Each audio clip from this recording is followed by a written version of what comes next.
Adang nga ti manamnaman dagiti mannalon nga proyekto ti gobyerno tapno dumoraspay ti sektor ti agrikultura dito Region Cordillera kadagiti masungad nga bulubulan.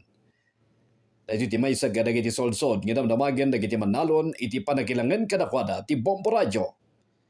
Maysa kadagiti dinakamad dagiti mannalon nga tarigagayda ket ti panakipasdag ken panakapasaya at dagiti kanayunan pa nga irigasyon ken farm to market roads tapno saan da nga marigatan nga mangibunag ken mangi-deliver kadagiti kasapulan da nga farm inputs ken apid da. Ano gamin yung pagmulaan ti awanan iti umdas nga supply ti pagsibug nga darom ken da dumamet ket adayo wenno awanan paikid din iti kalsada. Ngam sigon iti Department of Agriculture Cordillera adda dagiti nagduduma nga infrastructure projects nga maipasdag diti Region Cordillera itang atawan nga pagnumaran dagiti mannalon. Kinunati na sa nga departamento nga dadagiti kabarbaro nga naprobaran nga sub-projects si Department of Agriculture of Philippine Rural Development Project itang atawan. Manamnama nga pagnumaran da ito tinasarok 6,000 nga umili kadagiti 3 nga probinsya iti Region Cordillera. Siyon kini Danilo Dagio, Regional Project Coordinating Officer ti PRDP Cordillera ken Technical Director for Operations ti Department of Agriculture Cordillera dagiti nga proyekto ket inaprobaran ti Regional Project Advisory Board. Karaman ito iti rehabilitation ti Puntaguan Poblacion Communal Irrigation System Ijehinyon Ifugao nga gitad iti 9.77 million pesos. Panakatarimaan ti Banit Non-Habatan Hapid Farm to Market Road Ijilamot Ifugao nga agatadmet iti 144.26 million pesos.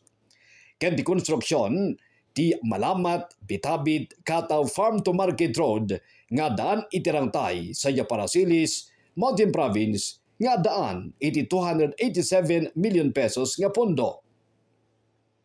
Tinadakamat nga irrigation system project ket sirbyan na dagiti barangay Kabuyan South ken Poblacion nga inaramat iti dagiti mannalon sipud pay 1980s.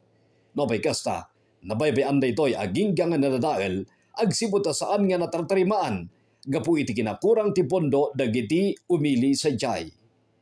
Kinuna ni Dagyo nga namatarimaan ti irigasyon mapalawa ti serbyan na daytoy manipod iti 2.68 hectares nga mapagbalin nga 26.56 hectares. Daytoy ti magipanamnama iti umdas nga supply ti danom nga mangpaduraas iti produksyon ti heirloom rice iti entero nga planting season. Timot pa nakatarimaan ti agro 7 kilometro ti katidugna nga farm to market road Ijilamot Ifugao ket sakupon na dagiti barangay Payawan ken Hapid. Dagiti 2 nga kalawaan a barangay iti nasong munisipyo nga pagnumaran dagiti 796 nga babalay wenno agro 3,000 nga individual. Makatulong pa iti nga kalsada iti produksyon ti saba iti Cardava agsiwud ta lumakaken pumartak ti panakaibiyahe da ito nga mangpasayaat iti kwalidad dagiti nasa produkto. Timet Malamtam Bitabit Kataw Farm to Market Road ket agatidog iti nasurok 9 kilometro nga mangrugi sa Yasicho Kataw Barangay Buringal sa Yaparasilis agingga iti Barangay Dumon sa Quezon Isabela.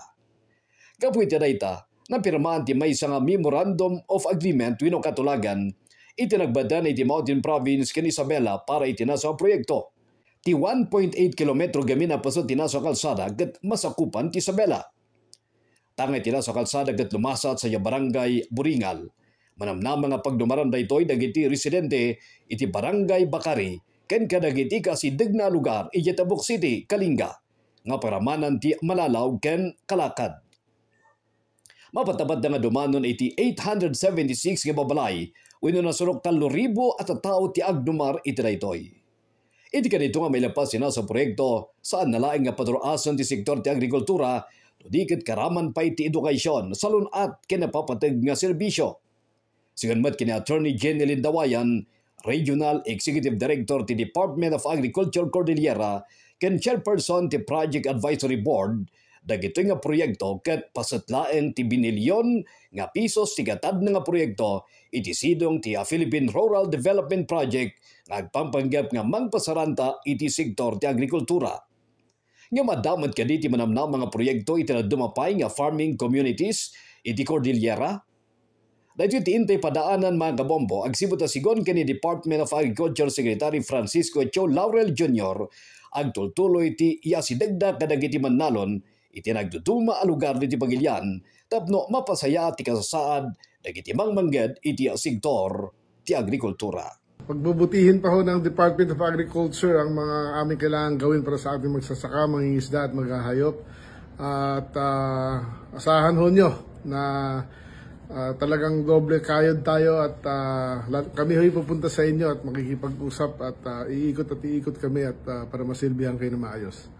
Ni Department of Agriculture Secretary Francisco Cho Laurel Jr. Para iti Agriculture segment, Good Morning Philippines, ipagami ni Bombo Alfred Pudsok para sa #1 and most trusted radio network in the country, Bombo Radio Philippines, Basta Radio, Bombo.